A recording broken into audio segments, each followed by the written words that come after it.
चलो अब देखो यहाँ पे जो है अभाज्य संख्या, इस पे ज़रा अच्छे अच्छे सवाल बनते हैं, ज़रा देखना। इसको क्या बोलते हैं हम लोग? Prime number. अभाज्य संख्या यानी अभाज्य संख्या को हम लोग कैसे पहचाने, ठीक है, कैसे पहचाने? तो कैसे पहचानेंगे कि अभाज्य संख्या है? जैसे हमने लिखा 161, क्या लिखे हैं? 161। अब पूछेगा कि भाज्य है कि अभाज्य संख्या है कि नहीं, ठीक है। तो अभाज्य संख्या है कि नहीं इसको पहचानना है आपको। कैसे पहचानोगे? अभाज्य संख्या को क्या करना है? पहचानना है, ठीक है। तो अभाज्य संख्या को पहचानना, तो कैसे पहचानेंगे बताओ? बताओ ये अभाज्य संख्या है 161 कि नहीं? 161 अभाज्य संख्या है कि नहीं है? ये अभाज्य संख्या है? कैसे पता कर लिए? किसी से नहीं कटेगा। अब देखो कैसे पता करते हैं। तो 161 है ना, तो इसके करीब में स्क्वायर और लेकर जाएंगे। तो 11 का स्क्वायर कितना होता है? 121। 12 का 144। 13 का 169, यानी कि ये 12 के करीब है ना, 12 के स्क्वायर के 144। अब 12 से पहले जितनी भी अभाज्य संख्या है क्या क्या होती है? 2, 3, 5, 7 और 11, यही होती है ना। अगर इन संख्याओं से ये कट जाता है तो समझ लो कि ये कौन सी संख्या है? आपकी भाज्य संख्या है, भाज्य हो जाएगी। अगर नहीं कटेगा तो क्या हो जाएगी? अभाज्य संख्या। तो 2 से कटेगा ये? नहीं, 2 से नहीं कटेगा। 3 से देखो, 6 1 7 1 8 नहीं कटेगा। 5 से भी नहीं कटेगा। 7 से देखो, तो 7 दूना के 14, ये 7 तरीके से कट गया ना। इसका मतलब ये अभाज्य संख्या नहीं है। तुम लोग क्या कह रहे थे? अभाज्य संख्या है। समझ रहे हो ना? समझ में आया है? ये अभाज्य संख्या नहीं है। क्यों नहीं है? क्योंकि इसके स्क्वायर वाला लेंगे और इससे पहले जितनी अभाज्य संख्या है, अगर उससे इसको कटाओगे और नहीं कटेगा तो समझ लो कि कौन सी संख्या है? अभाज्य संख्या है। अगर कट जाता है तो क्या हो जाएगी? भाज्य संख्या हो जाएगी। समझ में आया? हाँ, तो ऐसे करके जो है हम लोग अभाज्य संख्या क्या करते हैं? पहचानते हैं। 101 बताओ इसको, 193 क्या भाज्य संख्या है कि नहीं? एकदम इसी तरह से बताओ, 193 भाज्य संख्या है कि नहीं? चलो हल करो, अब देख कर रहे हो। हाँ तो करो हल। किसके स्क्वायर के करीब में है ये? किसके स्क्वायर के करीब में है? 14 का ना, 196। 14 का स्क्वायर 196, यानी इसके करीब है। इसके पहले जितनी अभाज्य संख्या उसे कटा कर देखो, कट रहा है तो आपका अभाज्य संख्या नहीं होगा, ठीक है। अगर नहीं कटेगा तो आपका अभाज्य संख्या हो जाएगा। बताओ इसको। तो 191 के पहले जो आएगा 11 भी आएगा और क्या आएगा? 13 आएगा। अब देख लो कि कट रहा है किसी से, तो 2 से भी नहीं कटेगा। 9 3 12 1 13, 3 से भी नहीं कटेगा। 5 से भी नहीं कटेगा। 7 से देख लो, तो 2 3 6 घटा दो इसमें से, 13 नहीं कटेगा ये भी, ठीक है। 11 से 3 1 4, 9 में से 4 गया 5, नहीं कटेगा यह। 13 से 13 एकम 13, बचेगा कितना? 63। 13 के पहाड़े में नहीं आता है। इसका मतलब है कि 193 कौन सी संख्या है आपकी? अभाज्य संख्या है। समझ गए ना? पहचानने आ गया। अब कैसे पहचानते हैं इसको? ठीक है, अब पहचान गए तो अब देखो जो तुम्हारे एग्जाम में पूछा था एक बार, क्या अभाज्य संख्या कितनी है, ठीक है। तो यहाँ पे सबसे पहले हम लोग जानेंगे गुणनखंड। गुणनखंड का मतलब क्या होता है? फैक्टर, जिसको हम लोग बोलते हैं फैक्टर। जैसे हमने 8 का फैक्टर लिखा है यहाँ पे, 8 नहीं 24 ले लेते हैं, ठीक है। तो 24 का फैक्टर करेंगे तो 2 से कितना बार में?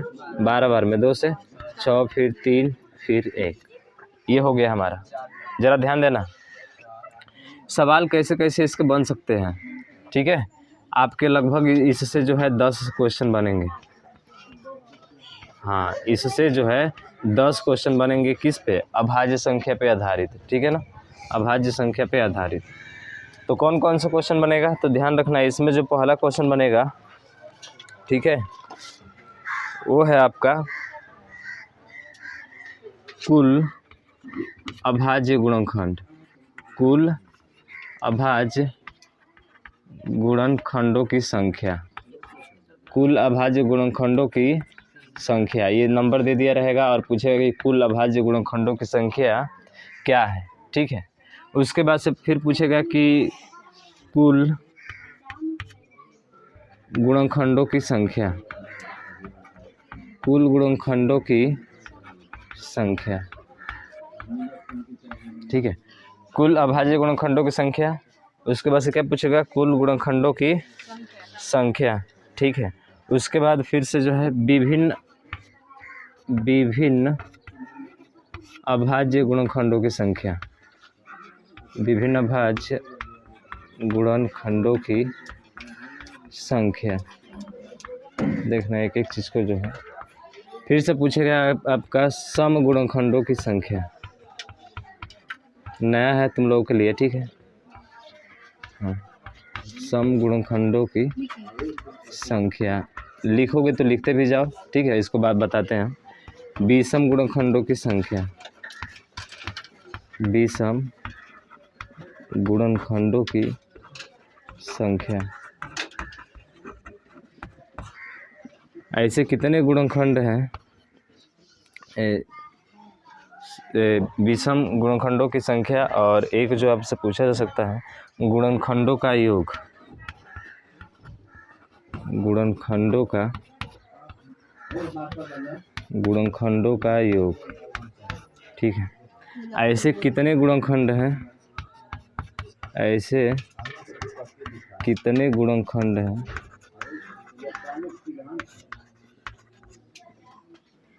जो 6 के गुणज हैं, जो 6 के गुणज हैं, ठीक है। और ऐसे कितने गुणनखंड हैं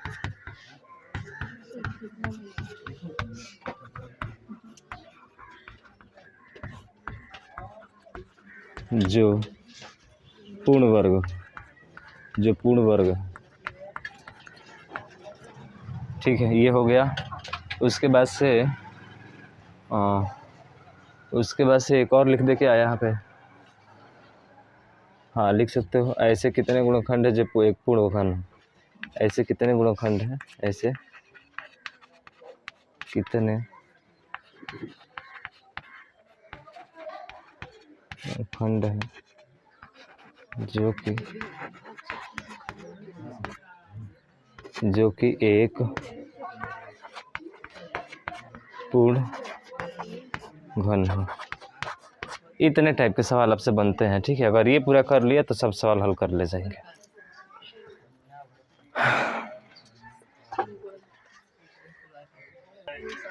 हाँ देखना आप ध्यान से, पहला क्वेश्चन है कुल अभाज्य गुणनखंडों की संख्या, कुल अभाज्य गुणनखंडों की संख्या, केवल कुल जो है अभाज्य गुणनखंडों की संख्या पूछा हुआ है। तो कुल अभाज्य गुणनखंड, तो अभाज्य गुणनखंड कौन कौन सा है, देखो ये भी है, ये भी है, ये भी है, ये भी है, पूरा है ना। यानी कि 1 2 3 और 4, तो हमारा आंसर क्या हो जाएगा, इसका 4 हो जाएगा। समझ में आया, समझ में आया ना। कुल अभाज्य गुणनखंडों की संख्या पूछे तो आपका आंसर क्या होगा, 4 होगा। समझ में आ गया ना, ठीक है। दूसरा है कि कुल गुणनखंडों की संख्या।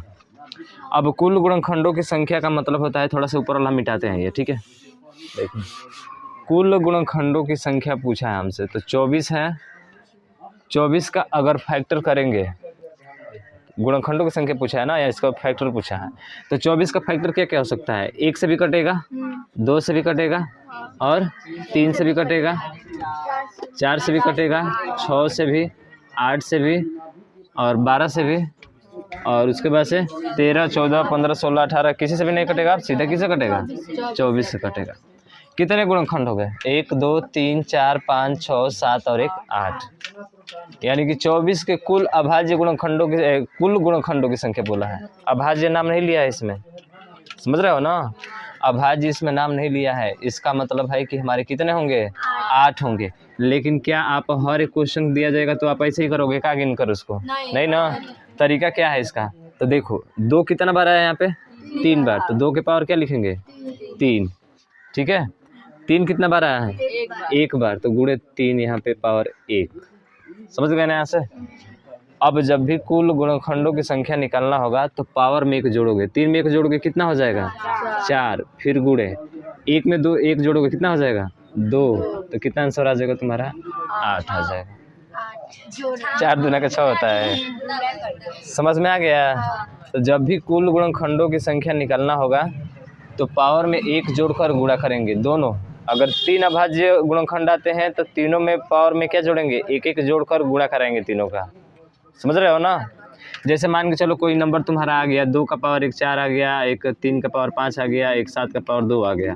अब इसमें कुल गुणनखंडों की संख्या आपसे पूछा है तो क्या करोगे आप? 1 जोड़ोगे। 4 में 1 जोड़ोगे 5, 5 में 1 जोड़ोगे 6 और 2 में 1 जोड़ोगे 3। अब इसका गुणा करा तो तुम्हारा मान आ जाएगा। ठीक है, 90 आ गया तो समझ में आ गया ना? हाँ, तो ये हटाते हैं। हाँ, पावर 1 जोड़ते हैं जब भी गुणनखंडों की संख्या हमको क्या करना होता है? निकालना होता है। समझ में आ गया ना? समझ में आ गया? हाँ ठीक है, तो ये वाला हो जाएगा। उसके बाद से विभिन्न अभाज्य गुणनखंडों की संख्या, ये तो देखकर ही पहचान जाओगे। विभिन्न अभाज्य का मतलब एक 2 है और एक क्या है? 3 है। यही ना 2 अलग अलग हैं और वो अलग अलग हमसे क्या किया है? पूछा भी है। तो विभिन्न अभाज्य गुणनखंडों की संख्या कितनी होगी? 1 और 1 2। इसको तो कोई कैलकुलेशन नहीं करना है, सिर्फ फैक्टर करके देख लेंगे, पता चल जाएगा। ठीक है ना? 1 और 1 कितना हो गया? 2। तो इसके 2 हो जाएंगे आंसर। समझ में आया ना? ठीक है, बोलो बोलो, क्या दिक्कत है? विभिन्न का मतलब होता है अलग अलग। हाँ, अरे भाई, विभिन्न मतलब प्रत्येक होता है। मारेंगे ना, दिमाग उसमें आ जाएगा। अब विभिन्न माने अलग अलग। अभाज्य गुणनखंड, तो अभाज्य गुणनखंड तो अलग अलग कौन सा है? 1 2 है और 1 क्या है? 3। तो कितने हैं संख्या इसके? 2 है, तो 2 हो जाएगा आंसर। ठीक है, अगला देखो, सम गुणनखंडों की संख्या। क्या पूछा है? सम गुणनखंडों की संख्या। तो क्या करना है?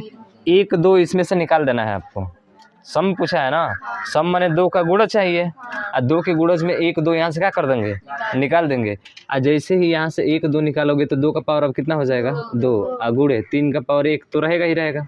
ठीक है, अब निकालना है उसका। तो फिर पावर में 1 जोड़कर गुणा करेंगे। तो 2 में 1 जोड़ेंगे तो 3 और 1 में 1 जोड़ेंगे तो 2। बताओ कितना आ जाएगा? 6 आ जाएगा। यानी कि सम गुणनखंडों की संख्या कितनी हो जाएगी? 6 हो जाएगी।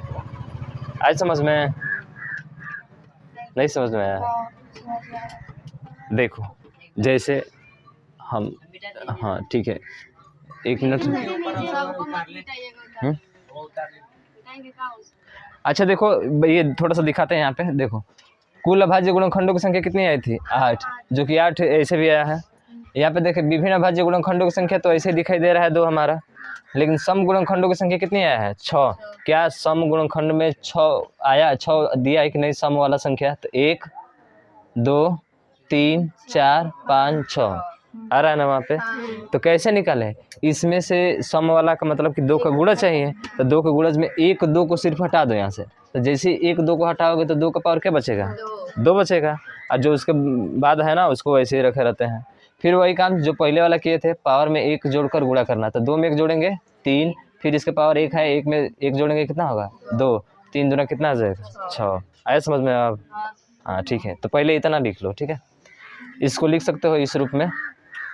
ये वाला जो देख रहे हो ना, ये तीसरा, ये दूसरा नंबर, कुल गुणनखंडों की संख्या, तो ऊपर वाला ये है, इसको यहाँ से लिखना है, ऊपर वाला ये। ठीक है, हाँ हाँ सर, चलो समझ में आ गया ना? सम गुणनखंडों की संख्या क्या होगी? अब पूछ रहा है विषम गुणनखंडों की संख्या। ठीक है, विषम गुणनखंडों की संख्या। तो बताओ इसमें विषम गुणनखंड कौन सा है? 1 ये है, 2 और कहीं पे है? नहीं। कितने हैं आपके? 2 ही हैं। तो कैसे विषम गुणनखंड आएगा? तो 2 वाला पावर एकदम उड़ा देना है यहाँ से। 2 वाला पूरा क्या कर देना है? खत्म। हमें विषम चाहिए ना, तो पूरा 2 वाला क्या कह रहे हैं? 2 जब विषम चाहिए तो 2 वाले को तो लेना नहीं है हमको, तो 2 वाला पूरा क्या कर देंगे? खत्म कर देंगे। सिर्फ 3 का पावर क्या बचा है? 1। 1 में 1 जोड़ तो कितना आ जाएगा? 2। यानी कि विषम गुणनखंडों की संख्या कितनी हो जाएगी? 2 हो जाएगी। हाँ, वैसे भी गिनेंगे तो 2 ही आएगा। समझ रहे हो ना? केवल विषम में पावर वाला खाली जोड़ते हैं, 2 को पूरा खत्म कर देते हैं, जितना भी 2 आएगा। समझ रहे हो ना? हाँ, उसके बाद हाँ, जैसे देखो एक और एग्जाम्पल में देते हैं तुम लोगों का। ठीक है, एग्जाम्पल में जैसे दे दे कि 2 का पावर 4 गुणे 3 का पावर 5 गुणे 5 का पावर 7। अब बताओ इसमें जो है विषम गुणनखंडों की संख्या क्या होगी। तो 2 का पावर पूरा क्या कर देना है, ख़त्म कर देना है। विषम माने 2 का पावर आना ही नहीं चाहिए उसमें। अब 5 में 1 जोड़ेंगे कितना 6, और 7 में 1 जोड़ेंगे कितना 8, बस 6 कितना आ जाएगा 48 आ जाएगा। आया समझ में। तो ऐसे विषम गुणनखंडों की संख्या क्या कर लेते हैं, निकाल लेते हैं। आया समझ में ना, ठीक है। अब आगे देखो गुणनखंडों का योग, ये थोड़ा सा महत्वपूर्ण है। गुणनखंडों का योग कैसे निकलता है तो ज़रा ध्यान से देखना। आया था हमारा कितना 2 का पावर 3 गुणे 3 का पावर 1, यही आया था। अब 2 के पावर 0 से पहले स्टार्ट करेंगे तो एक बार लिखेंगे 2 का पावर 0, 0 से लिखेंगे या कहाँ तक 3 तक, प्लस करके फिर 2 का पावर 1 प्लस 2 का पावर 2 और प्लस 2 का पावर 3, ये हो गया पहला वाला। ठीक उसी तरह से इसको भी लिखना है। तो 3 का पावर 0 और प्लस 3 का पावर 1, एक तक है ये आपका। अब इसको जोड़ दो तो 2 का पावर 0 का मतलब क्या होता है 1, और 2 का पावर 1 का मतलब 2 और 4 8, ये हो गया। फिर से इसको करेंगे तो 3 का पावर 0 का मतलब 1 और 3 एकम 3 ही हो जाएगा। अब देखो 8 4 12 2 14, ये कितना हो गया 15, और 3 और 1 4, तो 15 चौके कितना हो जाएगा 7। इस तरह से निकलता है योग उसका। अब जोड़ो, सभी को जोड़ोगे तो 24 और 12 कितना होता है 36, 36 और 8 कितना होता है 42, 36 44 होगा ना। 36 और 8 कितना हो जाएगा 44, 44 6 50, 50 4 54, 54 3 57, 57 2 59 और 59 1 60, आया है 60 यहाँ पे, उसका योग है। ठीक है, समझ में आ गया ना। हाँ तो ऐसे निकालते हैं। ये उसके उस सवाल के नीचे ये वाला लिख लोगे आप लोग। ठीक है, किसका है ये, तो ये है आपका हाँ गुणनखंडों का योग वाला है। ठीक है, तो गुणनखंडों का योग है ये आपका, लिख लो उसको।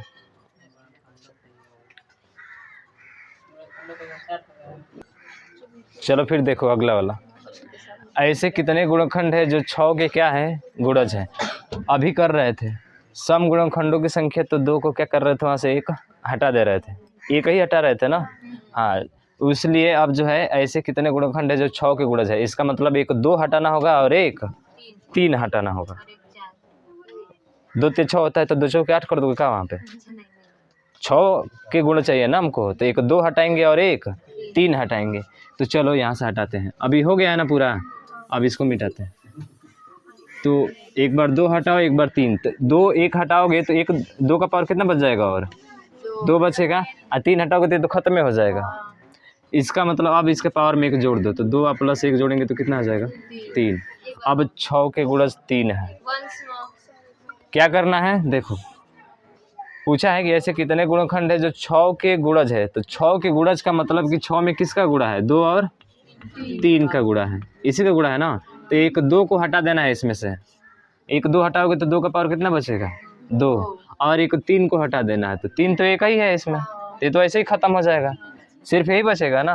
तो इसके पावर में 1 जोड़ दो, तुम्हारा वही राइट आंसर हो जाएगा। तो 2 1 कितना हो जाएगा 3, समझ गए ना। तो ये 3 हो जाएगा। अब देखो 6 के गुणज 3 है, एक 24 है, एक 12 है और एक 6 है, बाकी कोई है इसमें नहीं है, तो इसलिए तुम्हारा राइट आंसर कितना हो जाएगा 3 हो जाएगा। क्या 5 का गुणज, 5 का गुणज इसमें है ये नहीं है। हाँ 5 का गुणज दिया था तो इसमें नहीं है ना, आपका आएगा तो उसको बताएंगे, इसमें नहीं है। अगर इसमें 5 का गुणज रहता, मान के चलो 5 का गुणज रहता, अगर 5 का पावर यहाँ पे 4 रहता, मान लेते हैं ठीक है, हाँ सपोज दैट 5 का पावर 4 है, तो उसमें क्या करेंगे एक 5 को आप क्या करेंगे बाहर करेंगे, 5 का गुणज है ना, तो एक पावर को बाहर करेंगे तो 5 का पावर कितना होगा 3, और इसी में 1 जोड़ दे कितना हो जाएगा 4, उसका 4 आंसर हो जाएगा। है समझ में। हाँ तो ऐसे निकलते हैं। किसका नहीं, सिर्फ 5 का पावर 4 लिया ना सिर्फ यहाँ पे, इसलिए बता रहे हैं यहाँ से। ठीक है, अगला देखो। अब ऐसे कितने गुणनखंड है जो एक पूर्ण वर्ग है, ऐसे कितने गुणनखंड है जो पूर्ण वर्ग है, पहले इसको समझ लो उसके बाद से पूछ लेना। ऐसे कितने गुणनखंड है जो क्या है पूर्ण वर्ग है। पूर्ण वर्ग का मतलब क्या होता है स्क्वायर, स्क्वायर में पावर में 2 होता है ना, तो आपको 2 से इस पावर में भाग करना होता है। क्या करना होता है भाग, इसके पावर में 2 से क्या करेंगे, भाग करेंगे। तो 3 में 2 से भाग करोगे तो पूरा पूरा कब बार जाएगा, एक बार जाएगा। तो एक बार जो जाएगा एक, फिर से प्लस 1 कर लेंगे, एक ही बार गया था ना पूरा, शेष बचे उससे मतलब नहीं है। फिर से क्या 1 में 2 का भाग जाएगा, नहीं जाएगा, तो उसको छोड़ देंगे ऐसे, बस यही आपका आंसर हो जाएगा। तो 1 और 1 कितना हो जाएगा, 2। यानी कि देखेंगे तो इसमें जो आपके पूर्ण वर्ग होंगे वो 2 होंगे, एक है पूर्ण वर्ग है कि नहीं है, और एक 4 है, और कोई है उसमें नहीं है। इसका मतलब है कि 2 पूर्ण वर्ग है, एक 4 और एक 1। समझ में आ गया। उसके पावर में 2 से क्या करके, भाग करके, पूरा पूरा जब जाता है तो फिर 1 जोड़ते हैं उसमें। जैसे एक और एग्जांपल अगर दें हम तुम लोगों को, जैसे मान के चलो यहाँ पे 2 का पावर 5 आ गया, और गुणे 7 का पावर यहाँ पे 4 आ गया, और गुणे 3 का पावर यहाँ पे 2 आ गया, इस तरह से। अब पूछे बताओ इसमें पूर्ण वर्ग कितने हैं आपके, इसमें पूर्ण वर्ग कितने हैं। तो आप इसमें 2 का भाग करेंगे तो कब बार जाएगा, 2 बार जाएगा, और फिर 2 में 1 क्या करेंगे, जोड़ेंगे, तो कितना हो गया 3। फिर गुणे 2 का भाग करेंगे कितना बार, 2 बार में पूरा कट जा रहा है, तो फिर 1 जोड़ेंगे, कितना हो जाएगा 3। गुणे फिर से 2 से एक बार में कटेगा, एक बार में, फिर 1 जोड़ेंगे, कितना हो जाएगा 2। तो 2 ये आपका राइट आंसर हो जाएगा। यानी तितली का 9, 9 दूने कितना हो गया 18। तो उसमें अगर पूर्ण वर्ग पूछा जाए उस संख्या में तो कितने हो जाएंगे, 18 हो जाएंगे। समझ में आया है। हाँ, भाग देते हैं, भाग देने के बाद से जितना बार पूरा बार चला जाता है उसमें 1 जोड़कर गुणा कराते हैं उसका। नहीं समझ में आया, लास्ट ये वाला, हाँ ये वाला नहीं समझ में आया। हम कहे थे कि जब आपको गुणनखंड दे दिया, यहाँ पे दे दिया, तो आप 5 में भाग करो 2 का, तो कब बार जाएगा, 2 दूना के 4, 2 बार में कट रहा है ना।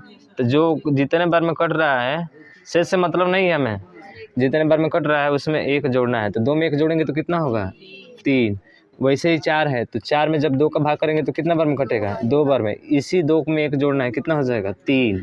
फिर से 2 है यहाँ पे, तो 2 में जब 2 का भाग करेंगे तो कितना बार में कटेगा 1। फिर इसी में 1 आपको जोड़ना है, कितना हो जाएगा 2। इसीलिए तो आया था वहाँ पे। कहाँ पे 3 है, 3 का पावर 2 है ना, पावर में भाग करना है, ऊपर ऊपर पावर में ठीक है। हाँ पावर में, हाँ उसी में। हाँ जितने पावर दिए रहेंगे आपको उस पावर में 2 का आपको भाग करना है, ठीक है। जितना बार जाएगा पूरा उसमें 1 जोड़कर गुणा कराते जाना है, आ जाएगा। हाँ इसको हल करें, देखो तो 3 में 2 का भाग करोगे, 1 बार जाएगा, 1 जोड़ दोगे कितना हो जाएगा 2। इसमें देखो, इसमें भाग करो, भाग नहीं जाएगा, तो कुछ नहीं करना है, सिर्फ आपका 2 ही राइट आंसर हो जाएगा। हाँ भाग नहीं जाता है जिसमें, उसमें जोड़ना नहीं है आपको, ठीक है। जिसमें भाग जाएगा पूरा उसी में जोड़ना है, जिसमें नहीं जाता है जोड़ना ही नहीं है। सांस बहुत तेज लो आप, ठीक है, तब सही रहेगा। लंबी सांस खींचो, क्योंकि कई टाइप के पढ़ लिए तुम लोग।